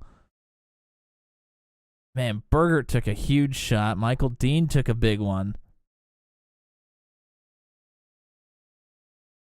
That's Zach Lockett that also took a big one. And then I don't know what happened with Palumbo here. I guess just trying to get through. Made some contact with somebody at some point. Oh, and it looks like it was Matt, and he came down off the wall.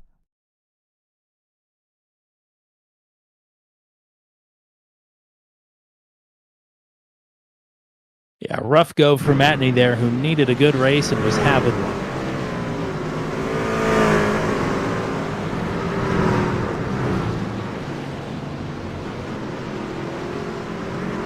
Tough break for Josh Freed as well. I think Matney and Jordan Journeau are the only drivers to get meatball flags, but those meatballs have both been cleared already. So Matney, I think, will drop a lap.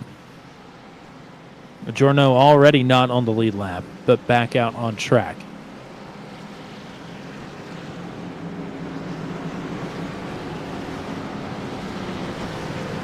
And Josh Freed is, I think, at the front of the field, getting the wave around, if I'm not mistaken.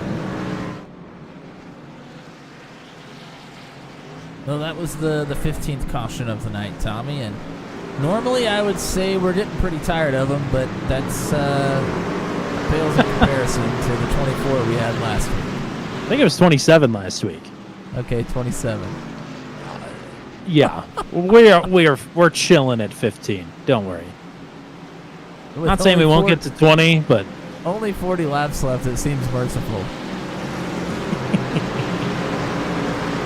Racing's still been good up front. It was a little one lane last week, although we had a pretty exciting finish. Not the case this week. These guys are going at it up front. Good battles. Jan Van Leer leading once again. Garrett Rainey trying to slip into third with Dan Miglin to his inside. Miglin 3 wide now. Here's Poliski charging back towards the front. Look at Poliski go, slicing and dicing. Has the positioning now. Miglin will move his way back to the top side.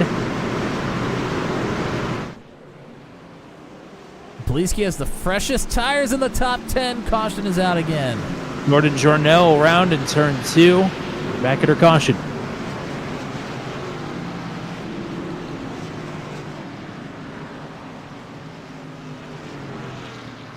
Somebody get that man a Zach snack.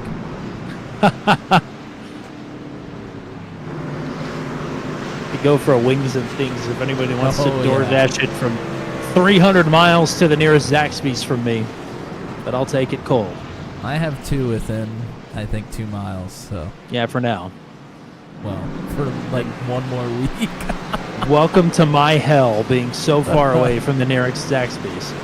If anybody wants to be a silent partner that just invests in things, I would be more than willing to run a Zaxby's in the Midwest to bring it to the Midwesterners that deserve it. If anybody out there is willing, let me know. Zaxby's in the Peoria Metro, please. Our 2 nearest Zaxby's are in Kansas City and Evansville, which are decidedly not very close to Peoria. I'd even take one in Springfield. Yeah, I'm At least closer to Springfield. At least I can make a day drive down there. Anywhere is fine.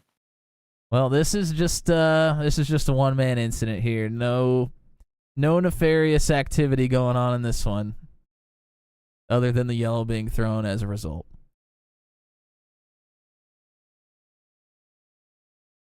And again, in real life, that doesn't need to be a caution. No, probably not. On the last lap at Indianapolis, it wouldn't be. No, I think you mean with 2 to go at Indianapolis. Oh, sorry, yeah. It would be on the last lap. Depending on who's leading anyways. So Poliski now will be moving and shaking on the top side. We're not doubling up yet. These drivers are getting a little restless. They're doing it anyway. Jan, of course, will take the top side. Poliski's checking out the real estate all the way up there on the top side of turns 1 and 2. Plotting out where you can hit for a little speed boost and plotting out where you absolutely don't want to hit. I would recommend staying away from the curved wall of death, the Jeff Fuller wall on the outside of the backstretch. It is an awkward space there, isn't it? We haven't really highlighted it too much here tonight, but when you're looking at it from that camera that's supposed to be like a straight line view and it looks like they're just going through a continuous corner, it's pretty obvious.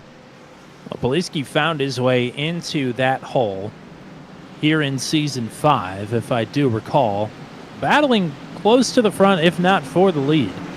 But by the time he hit it, he had already been hit by another car that basically came all the way across the track to kill him. So that was the least of his concerns by that point. Still, don't want to find it again. Nobody does. Back it away.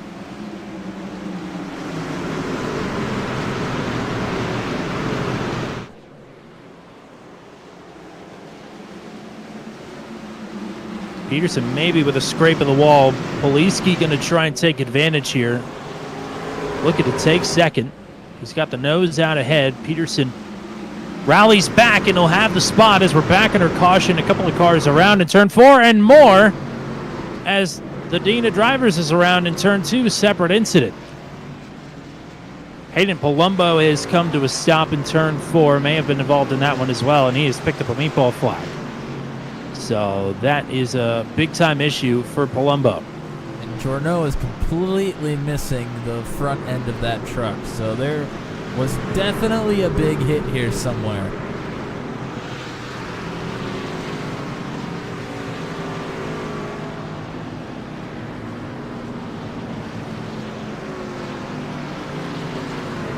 Gary Clark involved, Rob Williams, Brantley Gainey. That was messy. Again. Oh, and Matney gets loose, I think, on his own here. And then gets into the back of Freed. Man, where does this all go wrong? Oh, Clark up there. I don't know if he made contact with Palumbo or not. But makes contact with Freed down the racetrack. That definitely hits Palumbo. And this is where Jorno just absolutely takes the number 8 off the ground. You see Williams up there hits Palumbo extremely hard as well.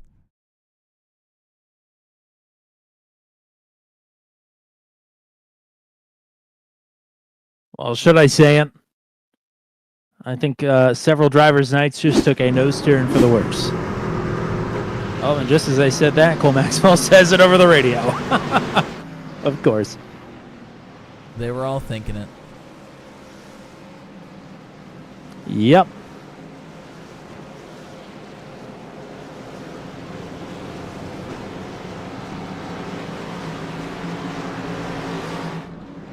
I still want Zaxby's, though.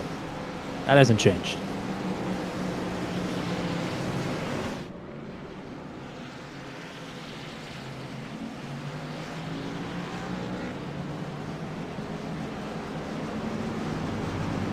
Might be a good programming note for everybody since I've had quite a bit of time here throughout the night. Haven't really talked to Tommy about this either, so I'm just throwing it out there. My schedule going forward is going to be a little limited. Just for the next couple of weeks. So I may be here, I may not. We'll keep you posted. Certainly. Have big moves, literally, coming my way. Certainly. All good things, but a lot of work. Certainly is. I haven't got to tell you this either. I drove past your house. Nice. Looked nice. The sheriff was parked in front of it, but... Well, he lives there right now. So. Oh, okay. Well, there you go. I was hoping that was the case, but, you never know sometimes. I'm buying it from a good source at least, so. Well, let's try this again. Coming to 141 of 165. It's really winding down here. Poliski may be the man to beat, but he's got 2 trucks to pass to get himself back into the lead. Zittle's there with fresh tires as well, back in her way. Great launch there for the 5.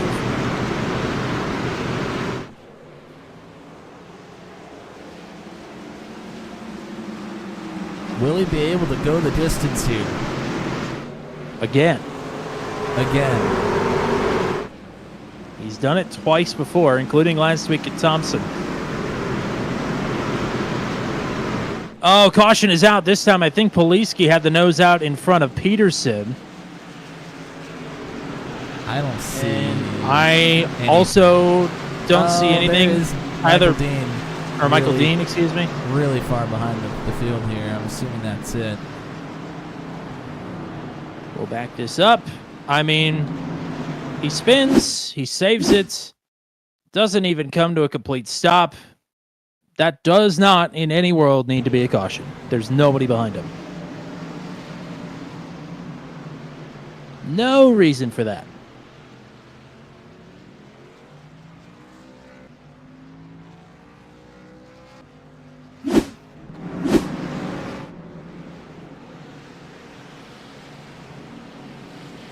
I will once again be protesting iRacing in the complaints department after this race. He said some drivers are looking forward to the big tracks. I think some broadcasters are as well, if only for just to get out of the hellscape that is iRacing automated cautions. And luckily, we're at the big 2 Mile Auto Club, one of the Turn 200 favorites next week. And it's the endurance race, so maybe we could get some long green flag racing and strategy in. That would be nice. Certainly there has been strategy these last couple of weeks with the short tracks, but mainly, I guess, the anti-strategy of not pitting, stretching the fuel with an absurd, ungodly amount of cautions. That is a strategy in a way. And it has been interesting to follow. And it seems like the driver that's always willing to roll the dice is Jan van Leer. And by God, it's worked out for him. Once last season at Martinsville with a record number of cautions. And again last week at Thompson with an even higher record number of cautions. If I'm Jeremy McKinnon right now, I'm kicking myself.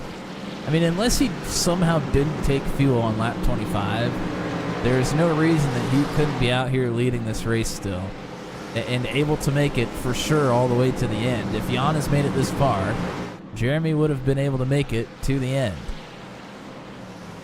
So I would assume the 12 is maybe kicking himself a little bit here.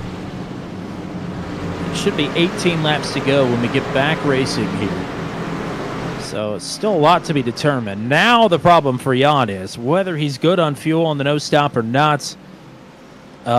He's got Poliski to contend with, and Andy is awfully fast, and he'll have a clean look at the lead here.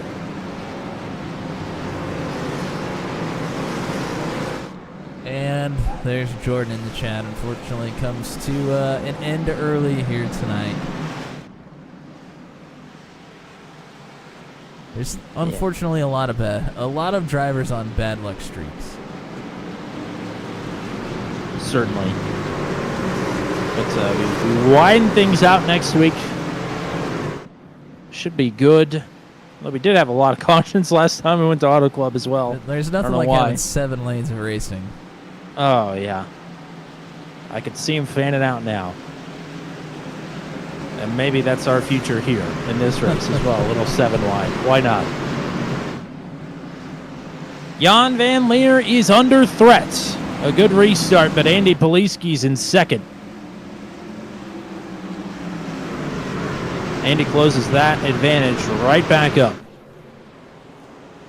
Peterson trying to keep Zittel at bay. Zittel has the ground to his top.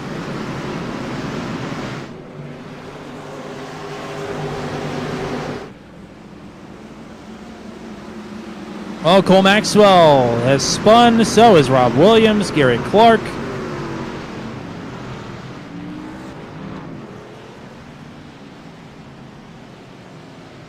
Clark is not able to get that truck turned. He's trying to get it turned around, and it just would not go.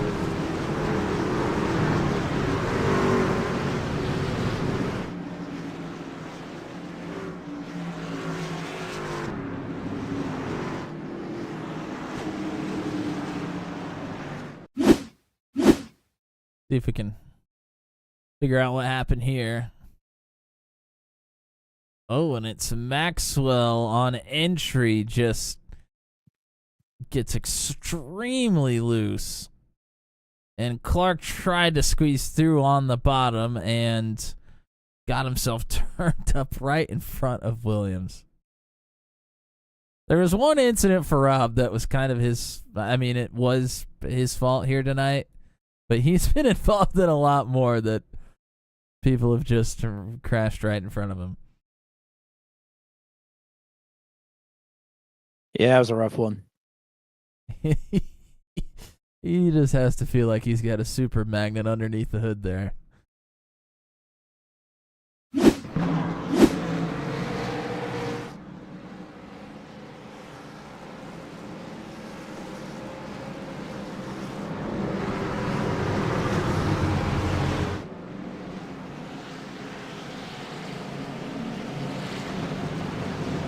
Well, Jan survived that one. His teammate triggers the caution. The police kid kind of slipped back. Maybe just trying to regroup, stabilize a little bit in second place. But, I mean, if we've learned anything up to this point, with 19 cautions in the books, you don't really have all that much time left, not just in this race, but really under the limited green flag running that we've had here tonight, to try and get yourself steadied. It's gonna have to be an all-out blitz here for Poliski to take the lead with Jan in the control lane that he wants to be in. And Poliski's been fast, and Poliski has liked the bottom, so I know Jan's probably going to protect the top, but Poliski has run the bottom a lot here tonight, which should help him here towards the end of the race. The problem is Poliski going to get any laps to even be able to make it happen? Historically, for tonight, that would be a big fat no. That would be Bugs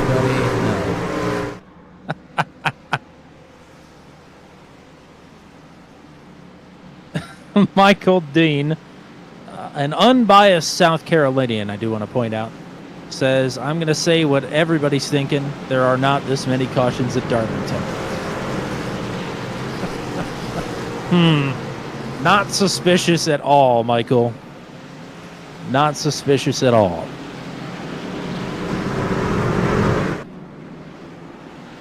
Jan Van Leer, Andy Poliski, Luke Peterson, Kyle Zittel, Garrett Rainey, Dan Miglin, Tyler Logan, Eric Breeding, Josh Motacek, and Steve Roman. Those are the top 10. 11 laps to go at the stripe. Oh, Poliski did not get a good start, but Zittel got bottled up behind the race leader. Jan decided to go late. Oh, and Zittel just got moved up the track by Dan Miglin. Miglin sandwich! Oh, man, that was unnecessary.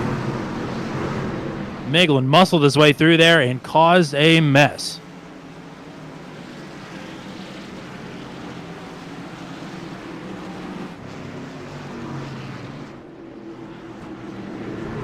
Well, to be fair, that's the first caution that we've seen from the top 10 tonight.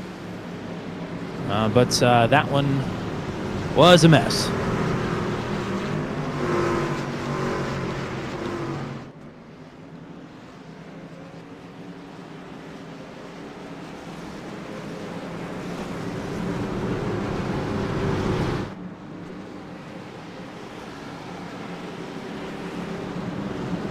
I'm just going to say this because it's been 2 weeks in a row. I'm going to start asking for more money on short track nights.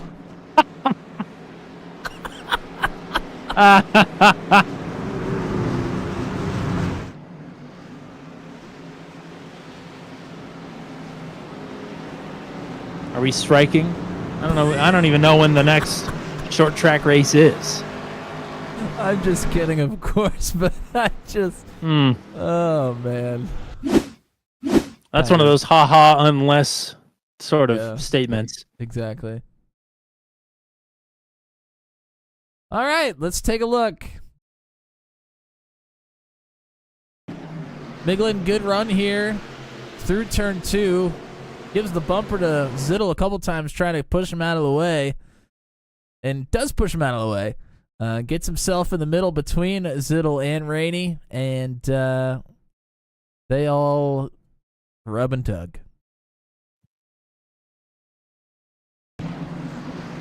And unfortunately, Rainey's the one that gets the worst of it. And I didn't even see there at the end, Breeding kind of broke loose a little bit there too. I'm not sure what happened exactly. I think he was just trying to get slowed down. Yeah, I think he just gets hard on the brakes and gets loose and takes a big shot there from Vroman.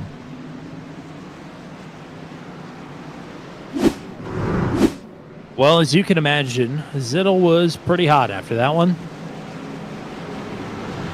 I can't imagine. Like I said, it's the end is nigh for short track racing. For a while anyway. Round 14 at Nashville Fairgrounds is the next time we're short track racing. And the frustration of the last 2 weeks is definitely gotten to some of these drivers, that's for sure. Unfortunately, I think the last time we were at the fairgrounds, we had maybe 16 to 18 cautions. So. I actually don't think it was that many. I think it might have been around 10. We had a really small field that night, though, and we had a great run to the finish. But who knows? Lots changed between now and then. Here we go for the win, potentially. Just 5 laps to go. Jan Van Leer and Andy Poliski. The stage is set for a duel to the end. Poliski again, not a great start here. Miglin's gotten to the outside of him.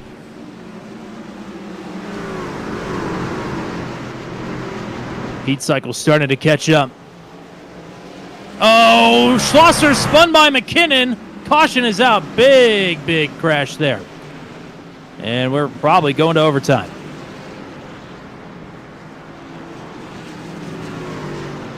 Josh Freed, his night is going to come to an end here on caution number 21, I think.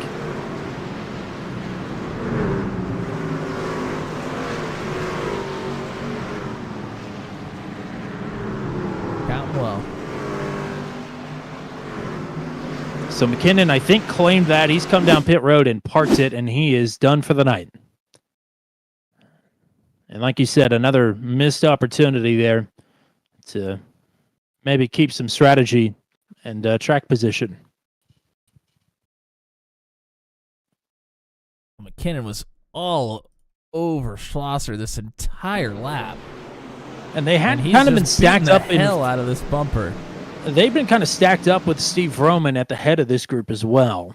I'm not sure how that started, but it's kind of why. McKinnon kind of acted like he was going to try and get to the inside of Schlosser. And then Ellison gets down in here and kind of wedges himself in between Schlosser and had a kind of a hard time telling who that was. I think that may have been Jackson. No, it was Motorcheck.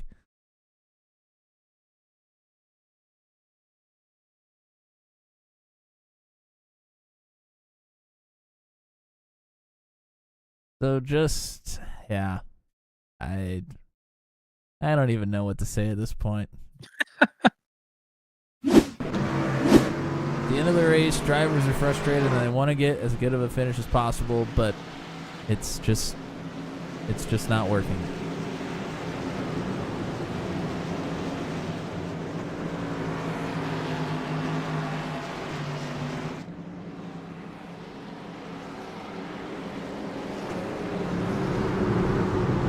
Well, I can tell you this much for free. We're not going to break the caution record again. Not possible. It would have been the caution record last week. Yes, it would have.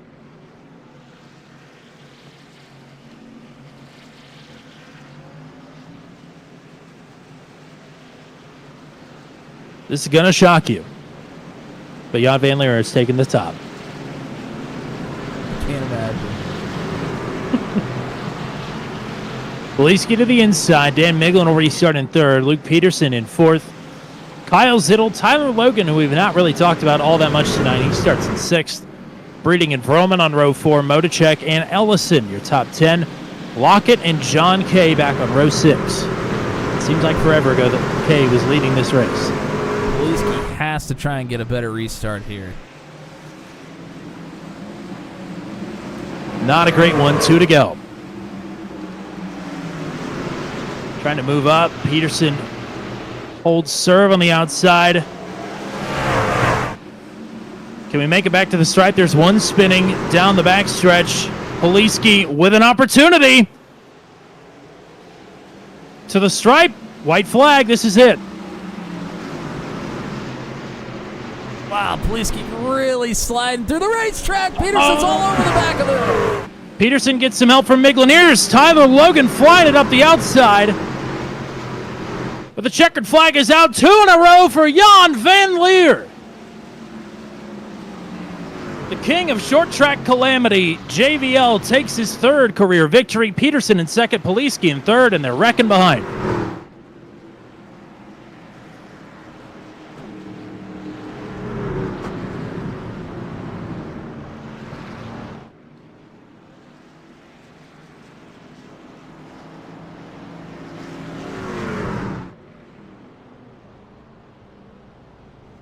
Two in a row for the 5. This time, 10 races ago, he had never won a Venom Truck Series race despite making the most starts. And all of a sudden, that is number 3. And he says this one is for his dad. It would have been his birthday today.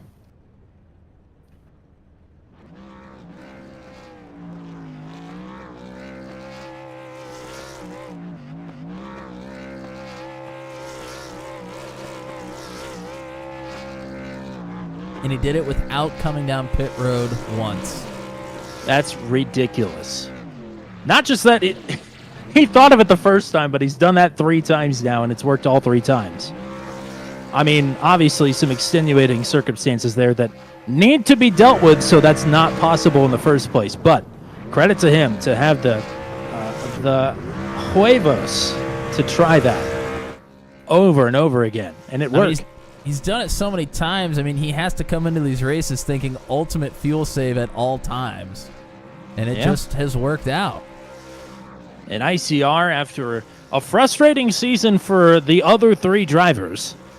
They all get to celebrate for the first time this season because, I mean, they have not been at full strength but a couple times. Really, Daytona and today, I think, is the only times that they've had all 4 in action. No Leo Smith tonight, but still. So they are going to party like there is no tomorrow. In the throwback race, the Back in My Day 165 is claimed by Jan Van Leer. Luke Peterson in second. Andy Poliski will drop back to third. We'll talk to these 3 drivers momentarily. Dan Miglin in fourth. Hard charger tonight. Tyler Logan making big moves there in the last lap. He goes plus 25 tonight to get himself a top 5.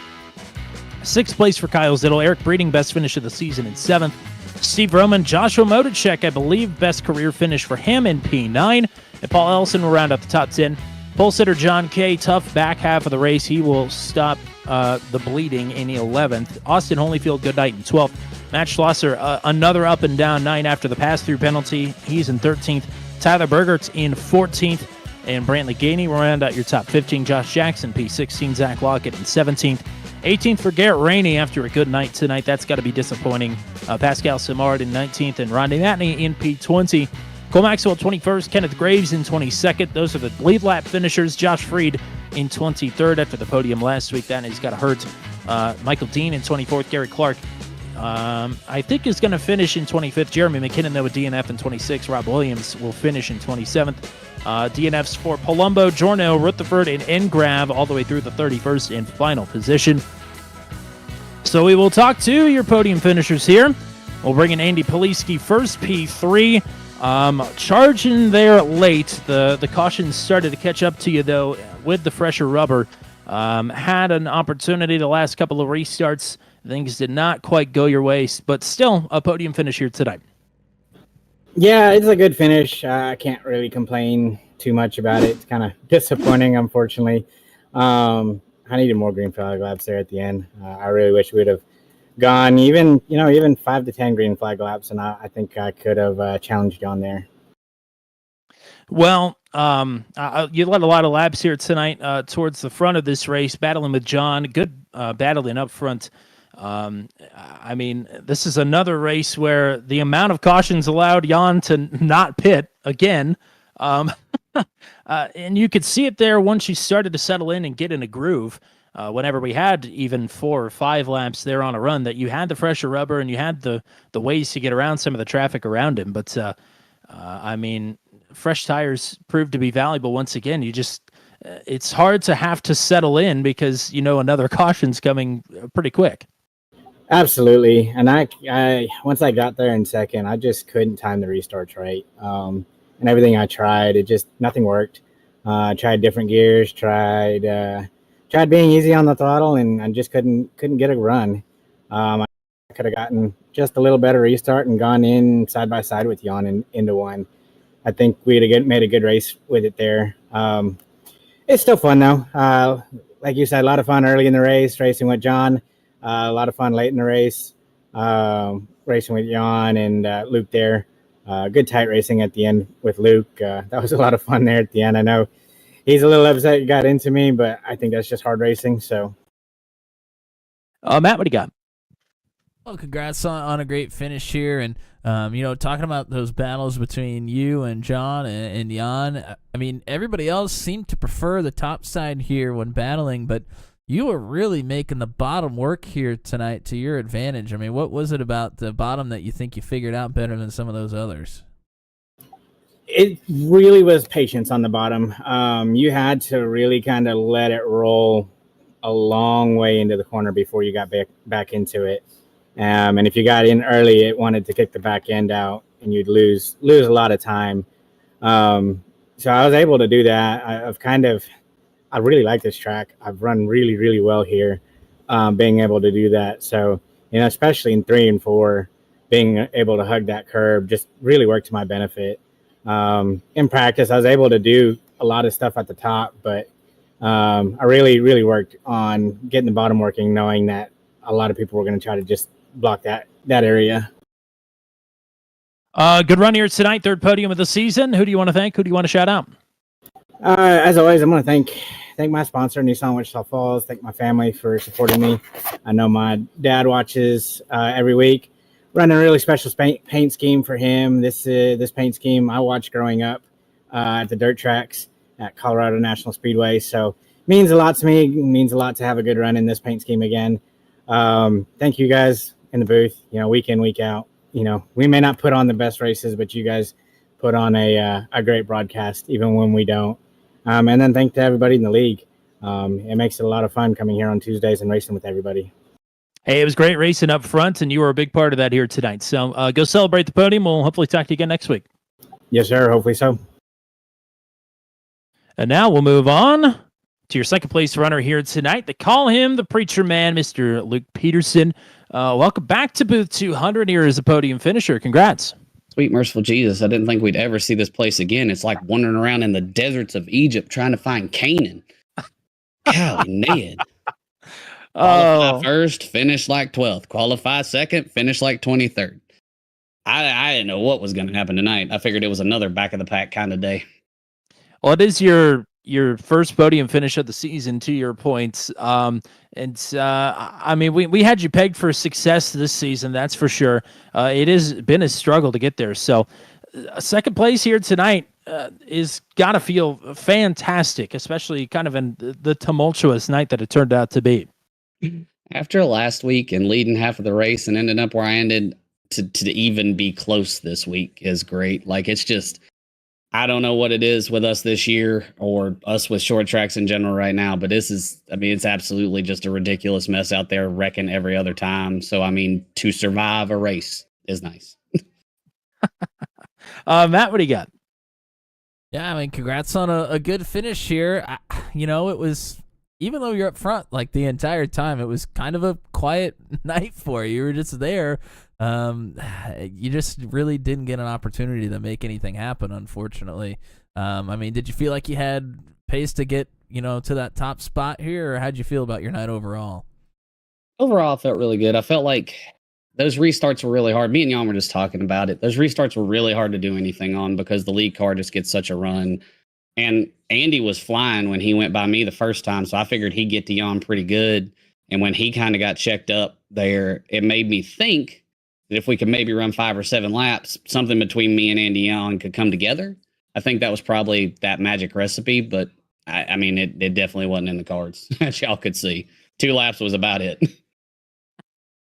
Well, yeah, tonight was a slog. Tonight was a grind, but you, my friend, are back on the podium here for the first time this season. Congratulations. Who do you want to shout out? Who do you want to say hi to? All right. I tell my dad this every time that I forget. I'd like to thank my Savior, Lord Jesus Christ. I always remember and forget that. After that, let's thank my wife, Kim, for putting up with me as I sit over here and do this every week and practice way too much to wreck. And Mom, Dad, sister, everybody out there in North Carolina and Virginia land. I appreciate it, y'all. Thank y'all for being here, too.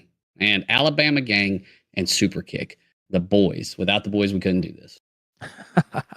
All right, Preach. We'll hopefully make this a more regular occurrence now that we've popped the bubble here for the season. But hopefully we'll talk to you again next week at Auto Club, which you have quite a bit of success at. So I'm pretty good there. I'd say so. So we'll get you one better next week, but go celebrate the P2. Y'all have a good one. Thank you. And now, 2 in a row for Jan Van Leer. Oh, it's a windfall. I don't even know what to say. Well, you said you had a type last week after win number 2. Apparently. Same vibe. Crazy and no, you mean in races? Okay. Yes. My bad. I was gonna say crazy and blonde, but no. Well, but yeah, another win here tonight. Another no stopper. Another caution heavy race. More good defense against Andy Poliski there on fresh tires. I mean, it was another great run. Thank you. Yeah. Just wild. I mean, I still am kind of in shock after Jeremy Pitt. I think my heart rate jumped up about 20 BPMs instantly as he pulled off. Trying to figure out what was going on. I'm like, I know I've done the math a bunch of times. We've all done the math as a team. I know I think I'm good, but that just, like, you know what I mean? Threw me for a total loop right there. So, yeah, I don't know, man. There's some records in our record book, and this is one of the weirder ones, I think. Matt, what do you got for the race winner? Well, congrats again. You played the strategy well, as you always do at these types of races, and it has fallen your way once again. Tell me what it's like to win on somewhat of a special day here for you. It's unbelievable, man. I mean, this win I think means the most to me. I mean, the first win's always, that was breaking that barrier that I didn't know was ever going to happen. So that one's always going to be super special. But this one, both because as a throwback race, I was running Michael Crawl paint, Crush and Tang, the King Crawl, throwing it back to him. But being able to put that truck in victory lane means more to me than I can say with words. On top of that, yesterday would have been my dad's 80th birthday. I miss him a lot, and I was thinking about him. So to win on the following day, absolutely unbelievable. I know, once again, I have to say it every time, the race wasn't great for everyone else concerned. So I keep feeling a bit weird about winning these. But all that aside, I mean, I can't be happier. This one just means so much to me. Well, it's like when people downplay a win because it's a super speedway win. It's like, well, you have to be up front consistently to win those races. Like, right. It's anybody can stay out the whole race, but to be out on older tires when everybody behind you is being super aggressive and on fresher tires, I mean, it takes a high level of skill, and that's the skill that you possess, as you've won a third one of these now. Yeah, well, my crew chief came on the radio and said that he had a special set of tires on the truck that were specifically staggered and balanced just right. So he said I could hold it up on the top, and so that's what I did. Absolutely, partner. Congrats on another win. Shout outs and thank yous for you here. Yes, to my team. Finally, they were all here. Holy crap. Look at that. We were able to finally do the burnout on the front stretch. Love those guys. They're awesome. I can't wait till the Southern 500 at Darlington. We're actually all going to be in the same place. So look forward to some cool pictures. Thank you to you guys. It's like a dream come true running something like this. Like if I could have told myself as a kid that, this is what I dreamed of, you know what I mean? Playing race car games. I'd announce it myself as I was racing, and Jan Van Leer comes around the turn, one more lap to go, and now it's real, and can't say enough about how fortunate I feel to be racing in a part of this league with all these guys and with you guys broadcasting the races. Yeah, it's really, really special. It's really cool and something I'll never forget. So thank you guys once again. Congrats on taking the throwback race here tonight at North Wilkesboro. Go party hard. We'll talk to you again hopefully next week at Auto Club. Thank you, sir. The big two-peat for Jan Van Leer, third career victory. I think we've said everything that we need to say about North Wilkesboro here tonight. Matt Williamson, why don't we put a bow on it? Give us your final thoughts and let us know who was hanging out with us. Well, you and Jan kind of talked about it right there. It's, you can kind of downplay these types of wins, but the 3 races that have been like that, he's won all 3 of them, so he's doing something right. But looking forward to the tracks coming up on the schedule. Auto Club's always a fun one, so be here next week for that one. And thanks to everybody that was tuning in here. Unfortunately, Corey and Jordan were here a little bit earlier than they would have liked, but thanks for hopping in after your races were over. Thanks to Greg Elliott, Stickers McQueen, JJ Wang, Flinky Roberts, Bailey, Andrew, and Marvin, Andy's dad. Thanks for tuning in. Good to hear from you and hear a little bit about the paint that he was running tonight. And all of you for tuning in, chatting with us. Always a pleasure to hear from you. Always a great time. And anybody else that was watching, we appreciate you as well. And we'll see you guys here for a couple races this week. Absolutely. Tomorrow night, it is the Daredevil Series from Homestead Miami Speedway for the first time in series history. That'll be an exciting one. Looking forward to our 1.5 mile foyer for the season. That is at 8 o'clock p.m. Eastern Time. Thursday night is the previously postponed Pocono Party. Trying to see how many P's I could fit in there, but the Tricky Triangle will play host to round number 21, despite the fact that we've already done round 22. So that'll be 9:15 p.m. Eastern Time. And Sunday afternoon, it is the Sunday Top Split Strength of Field broadcast for the Mission Art Challenge, and that is at... I don't seem to recall off the top of my head. Oschersleben is where that one is at. That will be at 3 o'clock p.m. Eastern Time, as usual, on Sunday afternoon, for those of you watching here in the United States. Then Monday night, we are back on Monday nights for the Formula Super Series for the first time in Season 2. FSS will be at, I believe, Spa-Francorchamps on August the 5th, which is a Monday. That will be at, I believe, 9 o'clock p.m. Eastern Time, if I'm not mistaken. Stay tuned for a better idea of when that actually is. But it will be at Spa, and it will be on Monday. Very excited for Go Squadja Formula Super Series Season 2.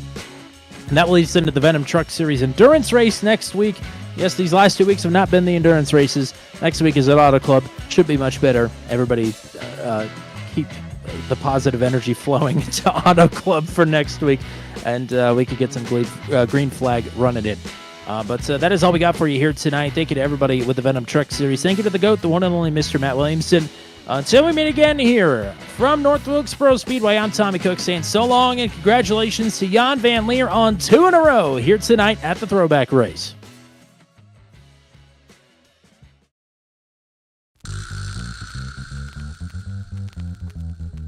This has been a live broadcast on Turn 200. Be sure to hit subscribe and hit the bell to get notified of when we go live next. Thank you very much for joining us, and we'll see you again soon.